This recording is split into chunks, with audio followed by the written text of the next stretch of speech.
Welcome back Stoner Squad, and welcome if it's the first time visiting the channel. My name is Danny Stone and it's time for another Imperator Academy video, the tutorial series for Imperator Rome. In this episode we will talk about how to get rid of those horrible, vile and just downright annoying tribals. You know, those pops which provide the bare minimum of tax and manpower, all whilst lowering your research efficiency. If you are playing as a tribal nation with aspirations of becoming civilized and not researching tech at the speed of something that would move as fast as a snail, that probably crossbred with a sloth, a pretty horrifying thought by the way, then this is the video for you. Anyway, let's get straight down to business, and no, I don't mean creating that snail-sloth hybrid that would scare the living hell out of Sigourney Weaver and the Xenomorphs. I mean how to get rid of those damn tribals. Before we do start though, I have recently upgraded my PC, yay! So I have got myself a new processor, an i9, I've also got myself a new motherboard, so hopefully the quality should be a little bit better on my videos, and if all goes according to plan, there should be no hiccups while recording this video. Anyway, let's move on. Anyway, for the purposes of this video, I have chosen the Cantiasia nation here just to show you an example of how to deal with these tribals. Anyway, for those who have played as a tribal nation, you will notice the hard thing to do is to get that research efficiency up to a decent rate to be able to start getting teched up.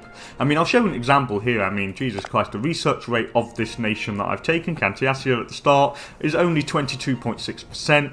We research with a monthly research of 0.09% per month, which means we're going to take forever to really get up a tech level. I mean, we would get one martial advance, right?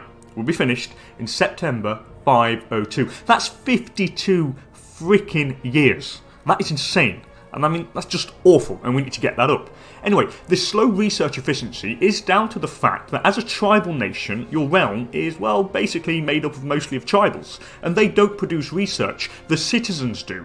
However, the number of citizens you have is very, very minimal because we are a tribal nation and we just kind of like barbarian things and we don't like civilized people, which citizens really like.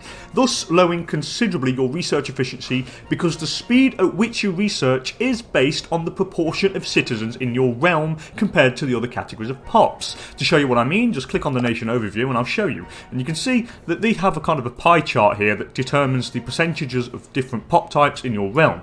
As you can see, we are overwhelmingly tribal with 60.42% of the pops. In here we also have 5 citizens which represents only 10% of the pops. In order to get the research efficiency up, we need to get the proportion of citizens in the realm higher. The more citizens you have in proportion to the other categories of pops, the quicker you research tech. However, in this video I will not go over the intricate details of tech. I did a video on that not too long ago. If you really want to see how tech really works and how to get it up to a respectable rate, I would just advise you to go and check out that video. It should be in the description below, and I'll try to remember to pop that little eye thing at the top right hand corner of the screen. This video is going to be to help you to get rid of the tribals to solve your tech problem. If you want kind of advice on tech, just, yeah, as I said, go and check out that video. Anyway, most of you have probably reformed your government by becoming either a monarchy or a republic, thinking this would solve your tech woes. But you probably find that not much has changed. Your tech ratio is still crap, and you still have a ton of tribals. But you need to go deeper. Once you go monarchy or republic for the nice civilization level boost, which is needed to keep your future citizens happy, what you need to do is get rid of those tribals by promoting them into citizens that get that research. But how do you do that, might you ask? Well, first of all, you need cities. Why this, might you ask? Citizens only thrive in cities and settlements can't hold citizens. This is why you need cities. So if you don't have any, found a few. They cost 200 gold and 50 political influence to found. Any citizen that happens to be located in a settlement will demote over time into a slave, because settlements can only hold slaves. Any tribals located in the newly found cities will either promote to freemen or citizens, or demote to slaves. Either way, you get rid of those tribals and get more citizens, which means more research. Just to show you an example of the pop ratios in settlements where you cannot get citizens, I'll show you here. You see that you have in settlements an optimal citizen ratio of 0%, optimal freeman ratio of 0%, optimal tribal ratio of 50%, and an optimal slave ratio of 50%. This means that if you have any citizens or freemen like I do have in Londinium here in the settlement, they will demote over time till we get to the 0 optimal ratio, which means they'll just get rid of them till we get no citizens. Same would apply for the freemen, and yeah, that's why you need the cities. If I was to click on the city here, and I'm on the same window here, you'll see that the optimal proportion of citizens for a city is here 33%. Same goes for the freemen. The tribals, however, is a lot lower, and the slaves are at 27%. This is why the cities are really important. It allows you to promote pops to get the categories of pops that you want. Basically, filling your cities with tribals, they will promote over time into either the citizens or the slaves till they each hit that sweet spot of 33% optimal ratio, and the same would apply for slaves. They'll demote into slaves till they hit that 27% optimal ratio. But now you will say to me, I can't build cities everywhere because I don't have enough food to feed the pops located in the cities. So how do I get rid of those damn tribals located in settlements? Well, what I recommend first is building one city per province, which should be your province capital. You will see why later. Then what you need to do is pull those pesky tribals into the cities so they can wash, clean up and shave off those horrible beards. Now pay attention, this is where things get a little bit tricky, so I'll take my time with this. First of all, tribals migrate from settlements at an extremely slow rate. To show you guys an example, I'll just click on the settlement of Pontus over here, go into the view pop section, down to outgoing migration, and here you can see we have one druidic tribesman currently trying to migrate to Duravernum, our capital city. If you move your mouse cursor over the progress bar, you will see that it's going to take forever. Every month 0.04% is gained, so each month we gain 0.04% to the migration progress bar. Bear in mind that we have to hit 100% for one pop to migrate, and as you can see, it will be in June 619 that one tribal would have migrated to our capital city. That is insane. That is so slow, I cannot stress how slow it is. It's like over 200 goddamn years. It's just, it doesn't make any sense. Why is it so slow to migrate, might you ask? Well, tribesmen migrate at a slower rate than the other pops, so a tribesman migrating, as you can see, plus 0.10, they migrate slower than the other pops, but they also have that minus 75% due to the settlement. Now, settlements, they have a minus 75% to migration speed, slowing down the migration process of all your pops. This is not good, so to offset it, there is one solution. All you need to do is build the provincial legation building, and I will show you guys an example. If I click on this settlement here, where I think I've got the provincial legation, yes I have, you can see that the pop migration speed is increased by 75%. If I was to go into the view pops, go to the outgoing migration, and you'll see there is one tribal here migrating to the capital city again, but this time he's migrating a lot faster, plus 0.73% per month. This is due to the fact that we have the provincial legation, which offsets that minus 75% due to the fact the territories are settlements. But even though, you're still going to think that is quite slow. Once you've built all the provincial legation buildings in your settlements, the next step is to then start pulling those tribals to the province capital city, and this is where just having the one city per province, as stated earlier, really comes in handy.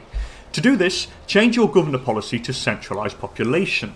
As you can see, the centralised population policy increases pop migration speed by 2, thus speeding up the speed at which pops migrate, meaning your tribals will migrate faster to the cities. On a side note, you're probably thinking, well, as a tribal, I can move those tribals like slaves into my cities. Well, you are very nearly right. However, once you go full monarchy or full republic, you lose the ability to move tribals like you could move slaves. Anyway, back to the centralised pops policy. It also increases migration attraction of the province capital by 1, while reducing the migration attraction of all the other territories by 5. This is why I recommended earlier on you only have one city per province while you try to pull those tribals out of the settlements, because only having the one city in the province capital will pull all of them there. If you were to build 2 cities in the same province, the second city that is not the province capital would get minus 5 to migration attraction, so migration will be slower and less frequent for that second city. So to save your political influence and cash, I just still recommend doing the one city. You can always build more cities once you've pulled the tribals into the province capital. To show how efficient this is, I will show you an example. So let's just click onto the view pop section down here and look at the incoming migration and look at the difference to all them tribals. As you can see, the tribals are migrating at an insanely fast rate here. We have the first one is migrating at plus 2.15% per month. We have another one here that's migrating at plus 3.64% per month. It's just crazy, and trust me, you will pull those horrible tribals out of the settlements into the cities in no time. On a quick side note here, I got my numbers wrong when telling you what centralised pops do. The pop migration speed is not increased by 2 but by plus 1.6, and the capital gains plus 0.8 migration attraction, not plus 1, and every territory that is not the province capital has reduced migration attraction of minus 4 and not minus 5. When I did the video, I probably kind of wrote down the numbers beforehand, but I wrote down the wrong ones, but it doesn't really matter, the effect is the same, so it doesn't really change anything. Just to show you guys how efficient that pulling these tribals into your capital city is, I'm just going to click on my capital city now, and as you can see, it's a very different capital city to the one you previously saw. I have pulled 9 tribals in there. I also have 16 citizens. Now you're going to wonder why, but we'll get to that later. And if I go into the other settlements, I've reduced considerably the number of tribals. So there's 2 over here, 3 there, 3 there, 3 there, 2 here, and 2 there. If I was to go to the nation overview, you see I have reduced the number of tribesmen from about 60% to 42% already. Once you have pulled enough tribals into your cities, then the next step is for you to change your governor policy again, this time to social mobility, which increases your pop promotion speed. To show you, I'll just click on my province here, go to the social mobility here, and you can see that with this social mobility policy, every territory in the province gains the following effect: pop promotion plus 4. Coupled with some academies which further increase pop promotion speed by 0.5 per academy, meaning you will promote those tribals in absolutely no time. I'm going to show you an example here if I have to go to view pops and look at that promotion speed here. I mean, it doesn't just apply for tribals, it applies for every single other category of pop. I am promoting 1 freeman, okay, into a citizen at the rate of plus 31.37% per month. That is insane. In less than a year, we get 1 pop promoted.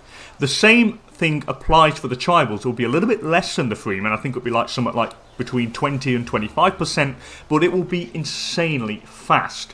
Also, build some libraries so you can increase your optimal citizen ratio. As you can see, I've got a couple of libraries built here, and this will increase the number of citizens in your city. If I go to the view pops now, and what the libraries do, they increase the optimal citizen ratio here, and as you can see, the libraries increase the optimal citizen ratio of my city by 24%. Remember, the more citizens you make, the more your research efficiency is going to be. Also remember, doing this as well will also increase your manpower because those tribals get also promoted into freemen. And it also increases your tax because some of the tribals will demote into slaves. It's basically a win-win situation. Now, as you can see, the proportion of citizens in the realm is a lot higher. So we have 28% citizens in the realm compared to 5% when we started the game. So our tech efficiency is also considerably higher. So I'll show you this by going into the tech and see we are now at 166% instead of that useless 22 or 26% that we had at the start of the game. We are now going to be able to eat through the tech levels. This is not it though, we can go even higher. Remember, this guide also applies to a civilized nation who has conquered barbarian lands full of tribals. Just do the same thing. Build the provincial legations in the settlements full of tribals, then put the governor policy, centralise the pops to bring them into the capital province, which will be cities, and then finish it off by using the pop promotion governor policy to promote them tribals at an alarming rate. Now I'm going to show you people what actually happened the further I went on. Now, as you can see here, if I go into my capital city, I now have 21 citizens in the capital city, 10 freemen, and only 5 tribals. Now, if I go to my tech research efficiency now, I will see that 225% research efficiency, meaning that it takes us less than 5 years to research a tech. For example, this civic, for the extra civic level, to go to level 3, I would have been get there in about October 486. That's less than 5 years. If I was to go to my nation overview, we'd also see that the proportion of citizens is a lot higher than it was at the start. So we started with 5% citizens, it's now at 36.84%, and we started with 60% tribals. We've halved that down to 31%. The higher the proportion of citizens, so the higher the percentage of citizens in your realm, remember, the higher that research efficiency, and therefore the quicker you will eat through the tech levels. If you follow these steps, you shall see your research efficiency increase in no time, allowing you to crawl out of your hovels and embrace the shining light of civilization, solving your tech woes as a formal tribal nation. Well, that's about it for this episode, fellas and ladies. I hope it helped. If it did, please hit that like button, and if you really, and I mean really enjoyed it, don't hesitate to subscribe to the channel for more Imperator Rome content. And oh yes, I almost forgot. Thank you so much for joining me, guys, and hopefully see you all in the next one. Later, people.